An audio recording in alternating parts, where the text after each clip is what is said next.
This is part 5. Today we are going to learn 1.1 and astrologers day. We have completed this lesson last part. Now we are taking most important things in this lesson. There is a writing skill which is most important in this lesson. There is a question in this lesson. Prepare a speech on science and superstitions. सगळ्यात महत्त्वाचा part म्हणजे या lesson मधला brainstorming आहे. Brainstorming मध्ये बाकीचे जे काही प्रश्नोत्तर आहेत त्याची तुम्ही उत्तरे लिहू शकता. महत्त्वाचं जे काय बाबा दिलं पाहिजे, कशा प्रकारे लिहिलं पाहिजे हे सांगायचं आहे. ते 2 क्वेश्चन्स मी या व्हिडिओमध्ये घेणार आहे. मग रायटिंग स्किल घेणार आहे. रायटिंग स्किल मधला पहिला प्रश्न आहे, prepare a speech on science and superstition. आता हा प्रश्न आला स्पीच रायटिंग मधला. स्पीच रायटिंग बोर्डासाठी 4 मार्काला येते आणि ते कशा प्रकारे लिहायचं हे मी तुम्हाला इथं सांगणार आहे. त्याचं उत्तर तुम्हाला इथं एक्झाम्पल म्हणून देणार आहे. हे उत्तर, ही स्पीच रायटिंग तुम्ही मनानं पाहिजे त्या प्रकारे लिहू शकता. तुमचे विचार मांडू शकता, तुमचे शब्द मांडू शकता, तुमचे सेंटेन्स स्ट्रक्चर वापरू शकता. फक्त एक्झाम्पल की बाबा हा प्रश्न कसा सोडवला पाहिजे, ह्याची उत्तरं कशी आहेत, ह्याच्या स्टेप्स कशा आहेत हे सांगण्यासाठी मी काय करणार आहे, ह्याचं उत्तर तुम्हाला इथं देणार आहे. पहिल्यांदा आपण हा प्रश्न समजून घेऊया. Prepare a speech on science and superstition. Science म्हणजे विज्ञान आणि सुपरस्टिशन म्हणजे काय, अंधश्रद्धा.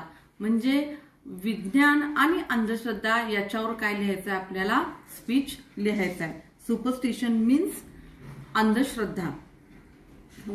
I shall start the answer. Science and superstitions. मग सुरुवात बघा कशी केली पाहिजे या स्पीच रायटिंगची. Respected teacher and my dear friends, हे पहिलं वाक्य आलं पाहिजे तिथं. दुसरं, I wish you all a very good morning. इथं तुम्ही गुड मॉर्निंग वापरू शकताय, गुड आफ्टरनून वापरू शकताय. Today we are celebrating science day in our college and on this occasion I, Rohan Kamte, would like to say a few words about science and superstitions. आता इथं रोहन कामते दिलेला आहे. इथं तुम्ही स्वतःचं नाव लिहू शकताय. हा झाला पहिला पॅराग्राफ. इथे इंट्रोडक्शन द्यायचं की आपण कोणत्या विषयावर बोलणार आहोत, काय बोलणार आहोत, याचं इंट्रोडक्शन या पहिल्या पॅराग्राफ मध्ये झालं. पहिल्यांदा सॅल्युटेशन झालं, रिस्पेक्टेड टीचर वगैरे, हे सॅल्युटेशन झाल्यावर इंट्रोडक्शन झालं. आता next paragraph. Science and superstitions are two opposite ends of a pole. Those who have the scientific attitude and believe in science cannot possibly believe in superstitions. After all, what exactly are superstitions? They are only some tales made up by people for some reason or the other. Let me give you an example.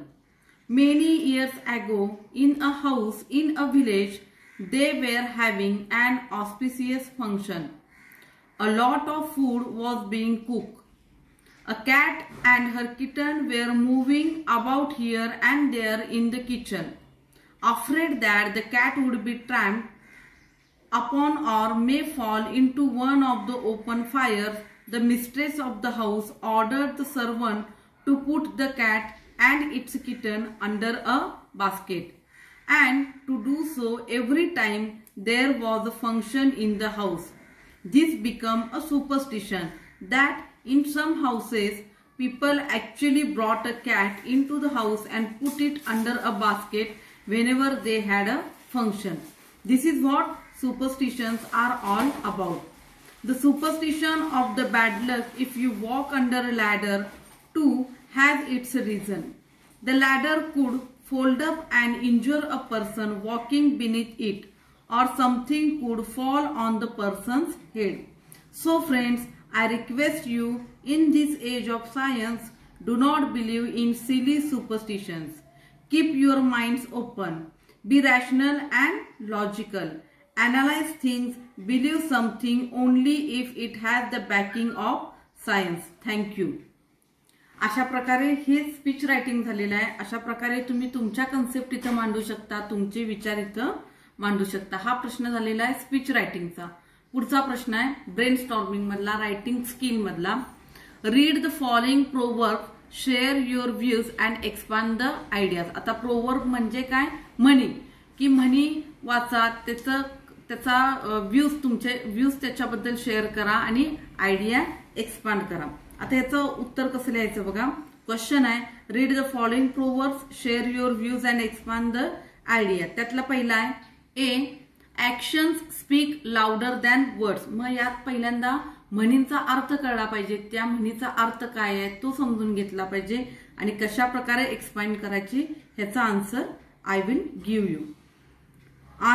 Action speaks louder than words म्हणजे शब्दांपेक्षा कृतींमध्ये जास्त ताकद आहे, शब्दापेक्षा कृती जास्त बोलते, हा या प्रोवर्बचा अर्थ आहे. मग हे कसं मांडायचं. Today a lot of importance is being given to the way we speak what we speak, but we have to remember that ultimately it is not words but actions that are important. Mahatma Gandhi, the father of our nation, did not give any grand speeches. However, by his actions, he saw that India gained her freedom. Our soldiers do not give long lecture and patriotism. They merely act to defend the country.